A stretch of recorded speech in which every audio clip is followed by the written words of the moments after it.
प्यारा साथियों, तव्हां सां मुखातिब आहियां एडवोकेट अब्दुल हकीम चांडियो, यूट्यूब चैनल मज़लूमनि जी आवाज़ में।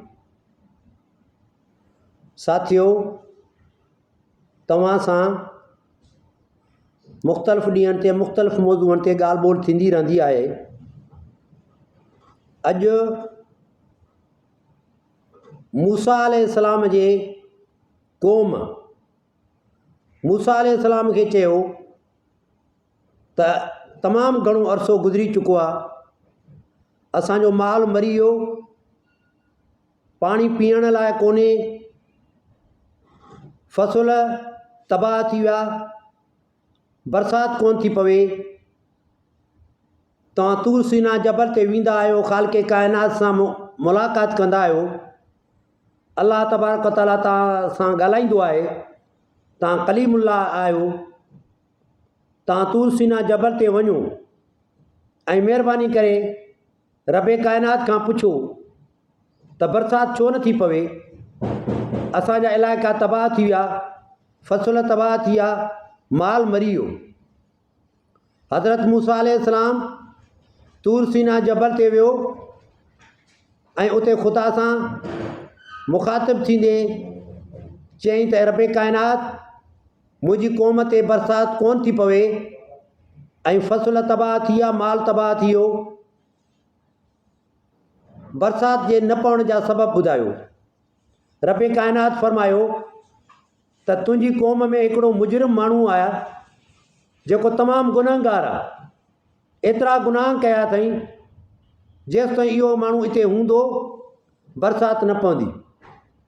रब साईं खां मूसा कलीमुल्लाह पुछो त साईं इहो ॿुधाईंदो कहिड़ो माण्हू आहे त असांखे हुन माण्हू खे पंहिंजे शहर मां निकाली ॾियूं त बाक़ी ॿिया माण्हू बची सघनि। रब साईं वराणियो त मूसा, इहो गुनहगार त मुंहिंजो आहे, ॾोह त मुंहिंजा कया अथई, इन जा राज़ फ़ाश करे मां तोखे ॿुधायां, इहो मुमकिन ई कोन्हे को। इहो जवाबु ॿुधी रब खां मूसा अलैहिस्सलाम पंहिंजी क़ौम वटि आयो ऐं क़ौम सां मुखातिब थींदे चयईं त तव्हांजे दरमियान हिकु अहिड़ो गुनहगार जंहिं ते रबे काइनात तमामु घणो नाराज़ आहे, उहो चवे थो त जेसि ताईं इहो माण्हू हिते हूंदो त तव्हां ते बरसाति कोन पवंदी। मूसा अलैहिस्सलाम खां पुछो संदसि क़ौम त महिरबानी करे इहो असांखे ॿुधायो त इहो माण्हू कहिड़ो आहे त असां हुनखे हिन ॻोठ मां कढूं।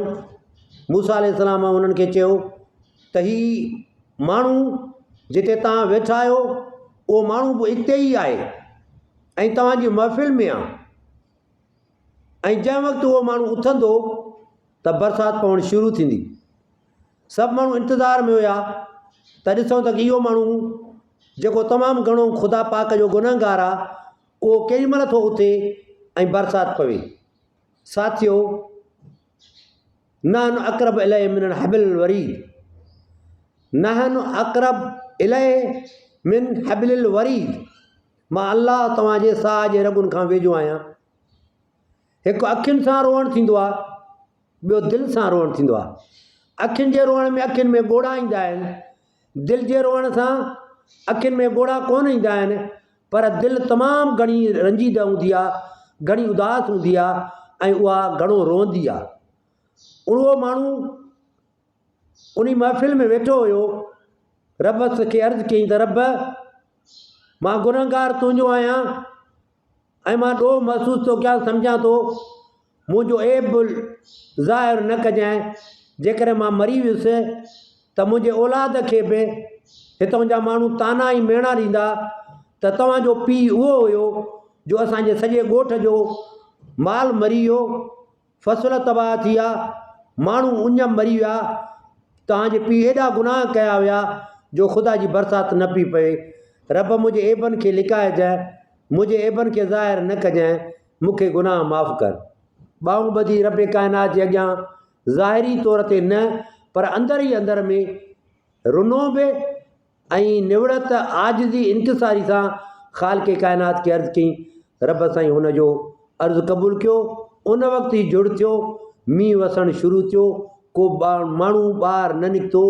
मूसा अलैहिस्सलाम हुननि खे चयो त उहो माण्हू जेको ॾोहारी बि हुयो पर ख़ुदा खां हुन दिलि में माफ़ी वरिती, ख़ुदा हुनखे ॾोह माफ़ु करे छॾिया ऐं तव्हांजे मथां रहमत जा ककर छांइजी आया ऐं रहमत जा ककर बादलनि जे रूप में आया ऐं बरसाति पई, वञी ज़मीनूं आबाद कयो, वञी पंहिंजे माल मता खे पाणी पियारियो ऐं जेको तव्हांखे पाणी पीअण जे लाइ घुर्बल हुयो उहो बि तव्हांखे मिली वियो।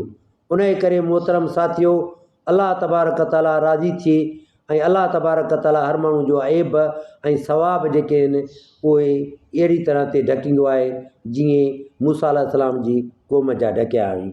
रब असां ते राज़ी थिए ऐं रब असांखे रहम करे। महिरबानी।